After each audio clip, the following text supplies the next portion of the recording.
All right, I'm going to cover a lot of topics with this one, and I'm just going to kind of go stream of consciousness here. And here's the thing is, everything that I've read or listened to about how to put videos or content out on YouTube would say not to do this because you need to have specific topics. Like everything says to niche down and to be really clear on what you're covering. And my own experience has supported this. For example, I think my most successful video to date is a review video for the Boss VE2 vocal harmonizer. And I found that when I make something that's very, very specific and targeted at something like, a pedal or something that's specific and has search traffic that's going for it, then that's more likely to actually be picked up. And I do think that there's algorithms that are going on. We know that there are algorithms going on, but I think that there's certain parameters that these algorithms tap into more than others. And so then you got to kind of cater to them.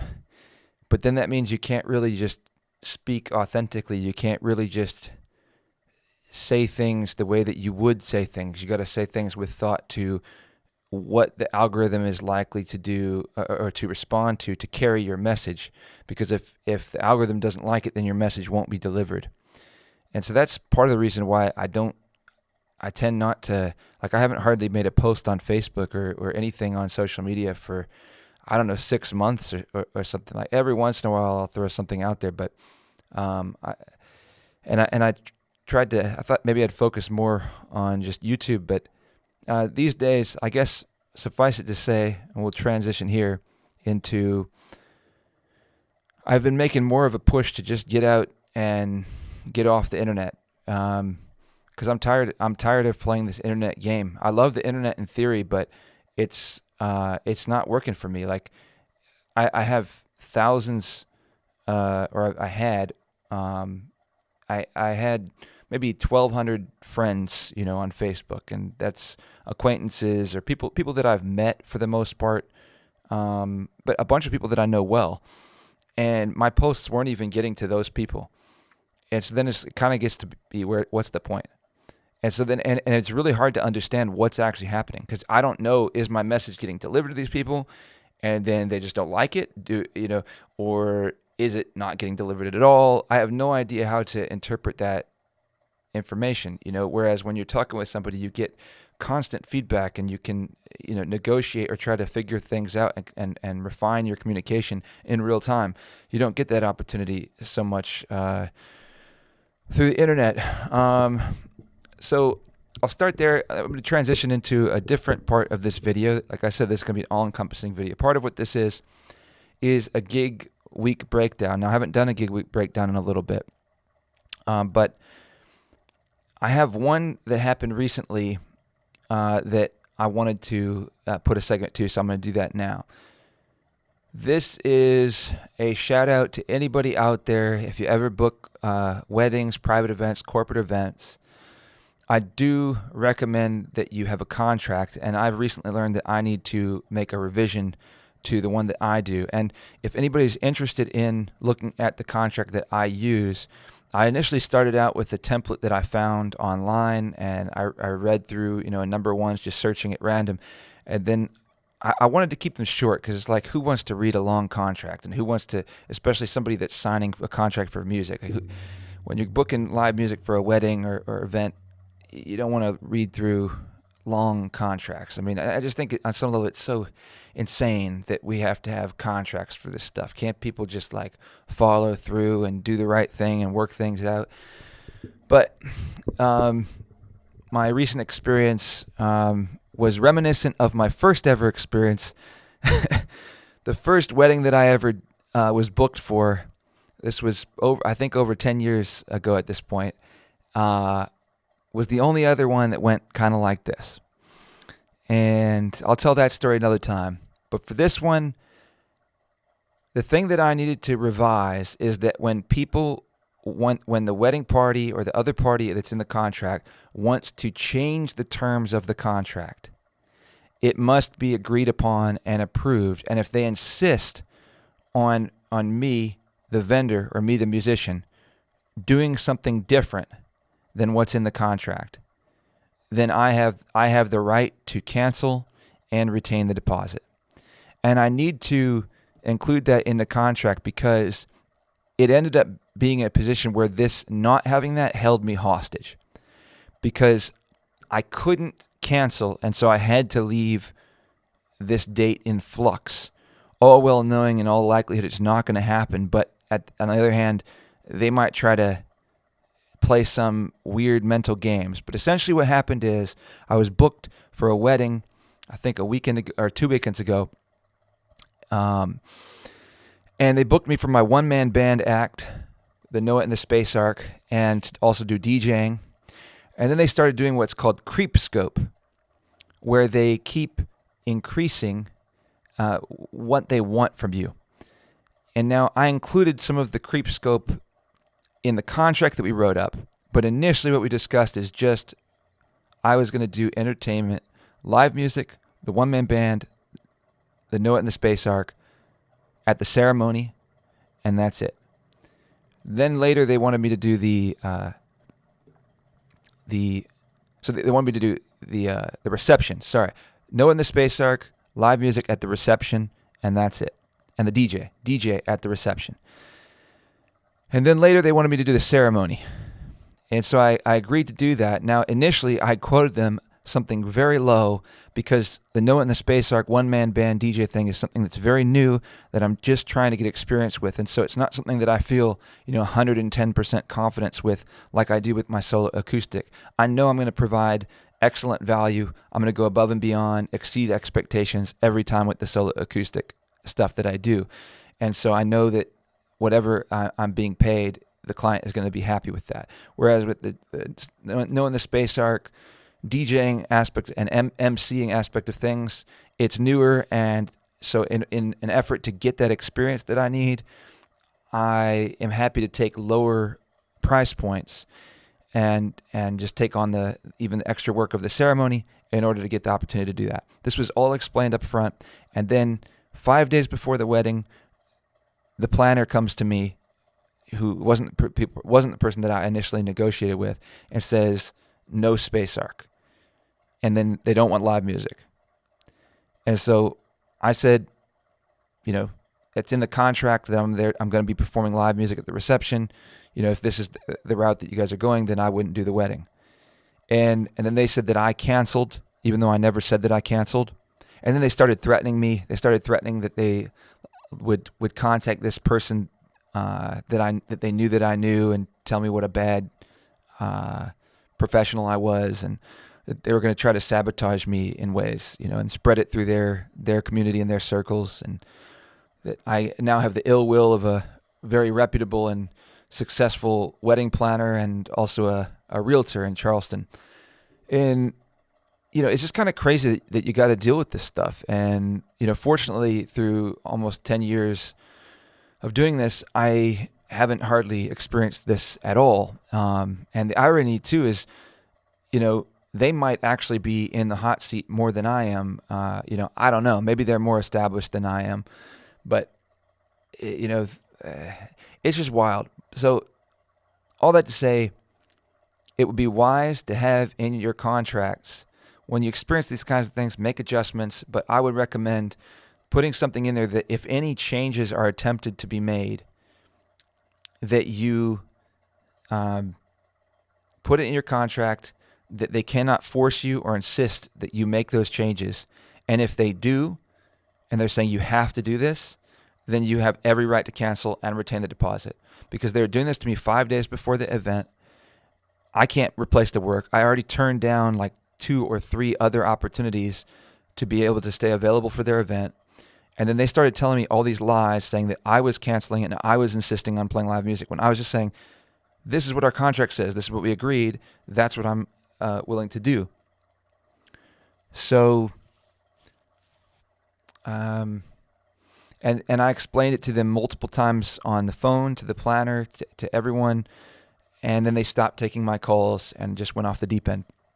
And then I had to stay in flux the rest of the week from that Tuesday all the way till around Thursday or Friday, where I finally sent a message and said, if I don't hear back from you guys, then I'm going to assume you went a different direction, because they already indicated they were looking for another DJ. And then they never responded. They tried to file a claim to get back the deposit, and they said they're going to sue me as well. Fun stuff. So completely forgot to mention that also I can't DJ without the Space Arc. The Space Arc is how I DJ. And I told them this, and they never responded to that point. All right, from there, I want to switch into, it is talking very briefly about Charlie Kirk. And like I said, this is a multitude video. I haven't really said much on that assassination or killing or whatever you want to call it. I wrote a Facebook post some days after, like maybe a week after, but I've never said anything in a video. And I'm just going to keep it really simple, and I'm going to echo basically what I said in the video, in the Facebook message, and that is, people kept saying that it's kind of changed, something shifted when that happened. I don't know that that's not true, but there's something that I feel like has stayed the same. That's the most important thing, and that's what I said in my Facebook message, and that's that on the other side of that, everyone's fingers are still pointing in the same direction, which is out. And what I think that everyone needs to understand is that real change in our country, real change in our communities, real change in the world is never going to happen until you point the finger back at yourself. Accountability is key, and the reality is you can't ever change somebody else. And the best way to change somebody else or to cause change that happens is to inspire it. That's all you can really do, is inspire change in somebody else. And the best way to do that is to point the finger at yourself and say, how can I be better? What can I do better? And when you live better and you conduct yourself better, because we can all make improvements. We can all speak with more kindness. We can all have more patience. We can all learn. Like I was watching this guy today that sings in like 50 different languages.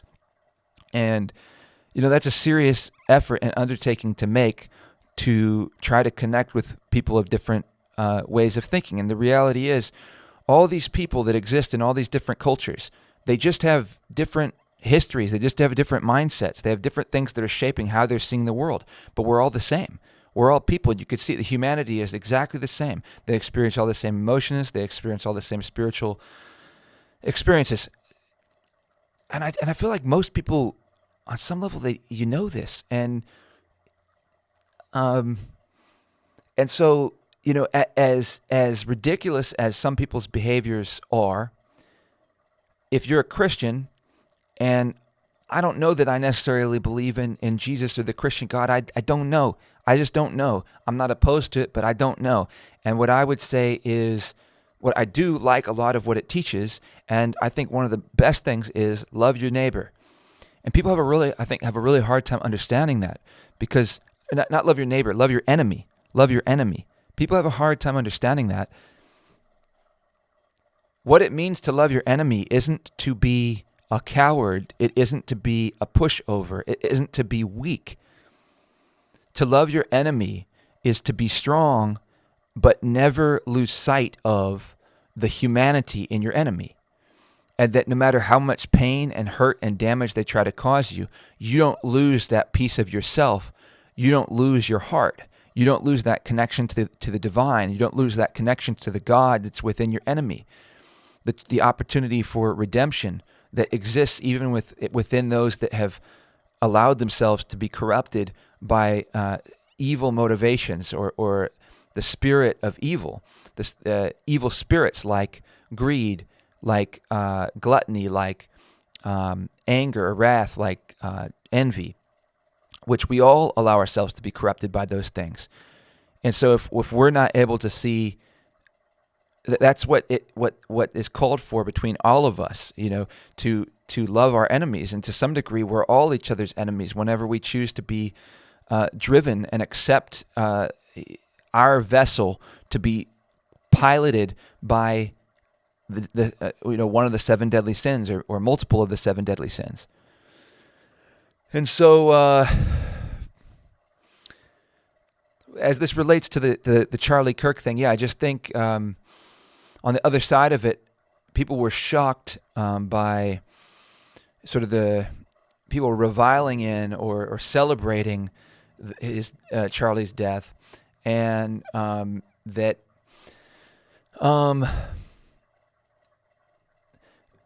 that was completely disgusting and shocking, and it's like you just can't believe that that's happening. Like, how crazy have people become in this world that they would celebrate the death of somebody like Charlie, who was not a perfect person, sometimes did pursue kind of aggressive tactics in how he would speak to people, but also did exactly the opposite of that many times. And you can see it, where he spoke with patience and kindness and respect to people that did not give him the same. And he was an exceptional individual in a lot of ways. And what he did, most people don't do. Most people don't do. Most people wishing him death don't have couldn't hold his jock strap, so to speak. I don't really like that term, but they can't. And so, at least not, they aren't. So that's not. I just want to be clear that I'm not at all. I'm completely against that. I think that, but it's so. There's so many things that people get wrong. Ultimately, I just wanted to point to that you need to point the finger at yourself and say, what can I do better? How can I step up and do more? How can I get involved in my community, my neighborhood, things all around me where I can actually make a difference? Because it's each person. If everyone's doing that, we live in heaven. So the more that each individual, starting with yourself, the man in the mirror, take up whatever burden and responsibility you can, you're going to spread it. And so that it's just that simple, and it's just not easy. It's probably the hardest thing you could ever do, and on some level, you can't do it all. So I might want to stop there. I feel like there was one other thing I wanted to say.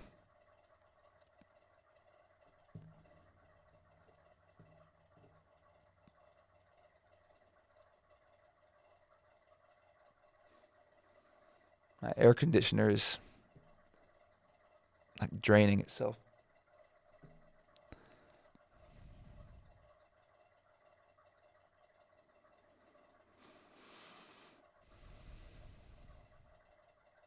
Oh, this is the last thing I wanted to say.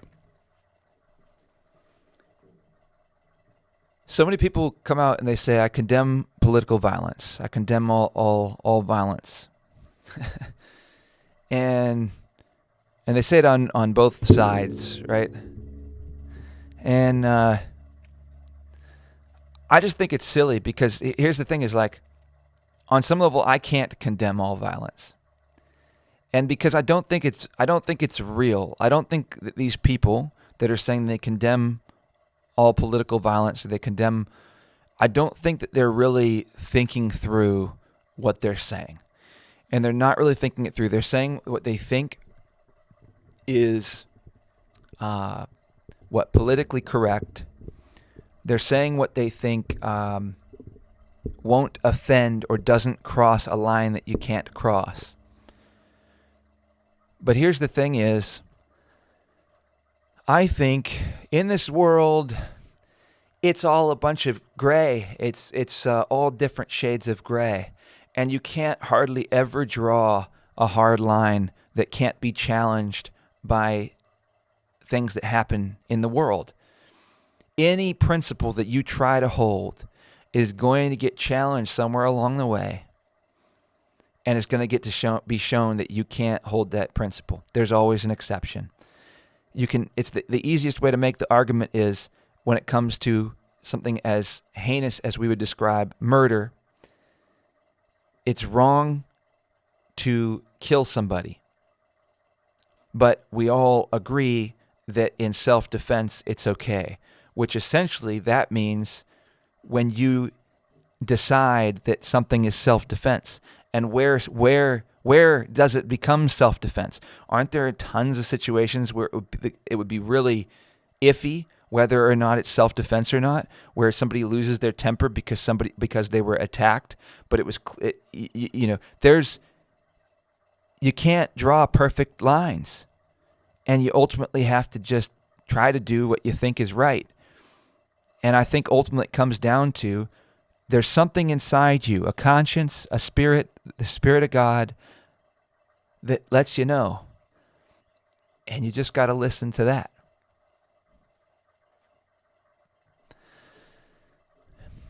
And all the rules, the laws that we try to make sure that things don't go wrong and people don't wrong each other, the people that want to wrong each other just figure out how to use those to their own advantage, how to use those in the ways that they weren't intended. And then it's also just a matter of, do they get enforced, and how are they being enforced? Are they and they can be used as weapons by people within the system that actually don't want justice, and so it ultimately always just comes down to the virtue of the individual, the godliness of the individual, the willingness to let God or to let love captain you as a vessel. That's ultimately what it always comes down to. And so if you try to draw these lines about, like, even the free speech thing, you say free speech except incitement to violence. But what is incitement to violence? I never hear people really explain what is incitement to violence. So if you yell fire in a crowded theater, is there a certain volume? Because if I whisper fire in a crowded theater, then I said fire in a crowded theater. Is there a certain volume at which it becomes a problem if it disturbs a certain number of people? Perhaps a better example would be like if you're encouraging somebody to go commit a violent act, how do you decipher what is that encouragement? Because communication comes in all different forms. And so it could be really subtle. At what point does the individual that goes and commits the act, are they primarily responsible? And what point does somebody that's maybe giving support or encouragement to doing it, are they the factor that actually is creating that? Incitement to violence can be misconstrued so easily. So how do you say what exactly, where do you draw the line on what is and isn't incitement to violence? And so when people say you have free speech, but it's against the law to incite violence, then I would say you don't have free speech. I don't think that you have free speech if that's not allowed, because your speech is being censored. You can't say that. So legally, you don't have free speech. So I don't get how people say that. So I just think the reason to go down this rabbit hole, so to speak, is these there's a shift that needs to happen in people's brains where they're thinking too narrow, and they think that they can put life into black and white boxes. They think that they can draw these distinct lines and they can separate out good and evil. And it's just a mess of infinite shades of gray. And like almost everything is interconnected and affecting everything else. And so in my estimation, it's literally an impossible quest, and these principles that people are trying to put forward, they don't hold up to like even a little bit of scrutiny. And it just blows my mind that we're as developed, as we are, and the mainstream ideas are that you have free speech, but you can't say incitement to violence. That's illegal. Then you don't have free speech. That you condemn political violence, and yet you would call your enemies vermin or Nazis. You would call your political opponents on both sides. They do this, by the way. One side calls the other side Nazis, which, according to that side, and really according to everyone, are some of the worst people that exist. And we fought a war over it, and we killed tons of Nazis over it. And so you're saying that your political opponents are people that you killed, that they're in the same camp with them. So you're essentially saying that they're deserving of death. That's what you're saying when you say that they're Nazis. And yet you say you condemn political violence. Those two don't go together. You can't call your political opponents scum of the earth, vermin, stuff like this. You kill vermin. You kill scum of the earth. Like a cockroach that's running around in your house, you tend to smash those things. So to correlate your political opponent to that, how is that not akin to political violence? How, on the one hand, can you condemn political violence, but then support language like that? That makes no sense. So these are the kind of things that I just think it's amazing that these are the popular ideas that are out there when they're so weak and they're so stupid. No offense.